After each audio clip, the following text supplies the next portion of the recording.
छत्तीसगढ़ के बिलासपुर जिले में एनटीपीसी सीपत परिसर में जन सुनवाई आयोजित की गई। इस बैठक में जिला प्रशासन, एनटीपीसी अधिकारी, जनप्रतिनिधि मौजूद थे।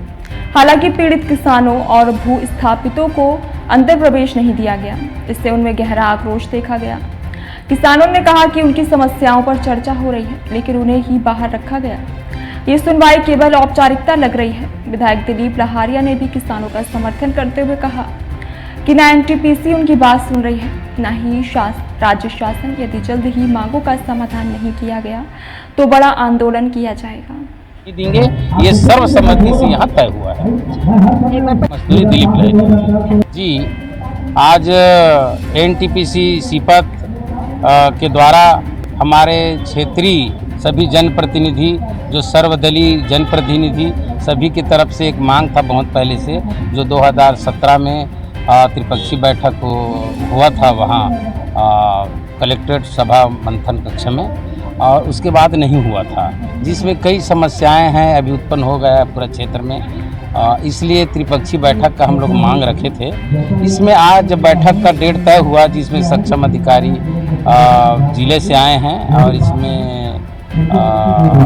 एसडीएम है, तहसीलदार है, सभी उपस्थित हैं और एनटीपीसी के सक्षम अधिकारी यहाँ उपस्थित हैं और हमारे क्षेत्रीय जनप्रतिनिधि यहाँ मौजूद हैं। जिसमें उस समय तय हुआ था 2008 में कि 692 पद रिक्त पद है, जो प्रभावित गांव के जो जिनका जमीन गया है उनको नौकरी में दिया जाएगा, ये तय हुआ था।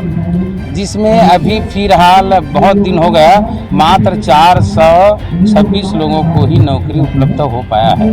उसके शेष लोगों को अभी तक कोई नौकरी नहीं मिला है। इसके लिए हम लोग ने पहला मुद्दा में इसी विषय में बात हुआ है कि प्रभावित गांव के लोगों को अभी तक बेचारे उनके बच्चे हो गए, बड़े बड़े बच्चे हो गए, लेकिन उनको नौकरी अभी तक नहीं मिला है। क्या आपने इस मुद्दे में बात किया है कि जो कम डिसमिल वाले हैं उनको नौकरी दिया गया है? ये वही विषय में मैं आ रहा हूँ कि हम लोग का एक मांग है। उस समय ऐसा नहीं था जब स्थापना हुआ था एनटीपीसी का, तो उस समय तो चाहे 1 डिसमिल हो चाहे 50 डिसमिल हो, अधिग्रहण नौकरी देने का था। अधिग्रहण करने के पहले ये बोला गया था, लेकिन आज ये सरकार मुकर रही है और एनटीपीसी प्रबंधन मुकर रही है कि 1 एकड़ के ऊपर वालों को ही प्राथमिकता दिया जाएगा, ये कह रहे हैं। अभी हम लोग में सर्वदलीय बैठक में भी हम लोग ने यही मांग किए हैं कि ये डिसमिल वाला सिस्टम बाध्य ना हो, उसमें कोई चाहे 1 डिसमिल हो, उसको नौकरी मिलना चाहिए। हम लोग ने बात रखे हैं, जिसमें टाल मटोल एनटीपीसी प्रबंधक द्वारा किया जा रहा है। उन लोग का कहना है कि हम राज्य शासन को पत्र लिखेंगे, अभी फिलहाल हमको ऐसा अनुमति नहीं है, ये उनका कहना है। जबकि हम लोग ने हवाले दिए हैं कि पहले ऐसा नहीं हुआ है, पहले बैठक में सबको नौकरी दिया जाएगा, समानता का अधिकार दिया जाएगा, ये बात तय हुआ था। इसी के साथ साथ राखड़ वाला मुद्दा में विषय में भी अभी चर्चा चली रहा है। आप लोग देख रहे हैं, चर्चा जारी है। तो राखड़ में हमारे एनटीपीसी के जनजीवन प्रभावित है।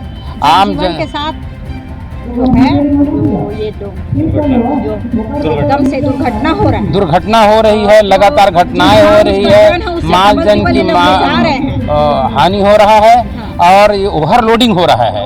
ये बात मैं विधानसभा में भी मुद्दा उठा चुका हूँ, प्रश्न के माध्यम से ध्यान आकर्षण सरकार का कर चुका हूँ, लेकिन इन लोग के कान में कोई जू नहीं निराश बिल्कुल है। एनटीपीसी प्रबंधक निराश क्या, ये लोग किसी को सुन नहीं रहे, मनमानी कर रहे हैं, भ्रष्टाचारी कर रहे हैं। और इसलिए हम आने वाले समय में हमने तो ये भी कहा है वहाँ अंदर में कि यदि ये दुरुस्त नहीं किया गया तो हम आंदोलन करने के लिए बाध्य होंगे। अच्छा, मैं एक जब उनका कहना है कि राज्य सरकार तय करेगी, तो जन सुनवाई का क्या मतलब है? नहीं, उनका कहना ये है, जन सुनवाई का मतलब ये, आज जो त्रिपक्षीय बैठक है, ये बैठक में ये तय हुआ है कि किसी का भी जमीन जितना भी डिसमिल हो उनको नौकरी मिलना चाहिए। तो वो लोग अचानक से कैसे हुआ, जबकि आज तो ये लोग आंदोलन करने वाले थे ग्रामीण, फिर अचानक से ये लोग बैठक कैसे कर दी?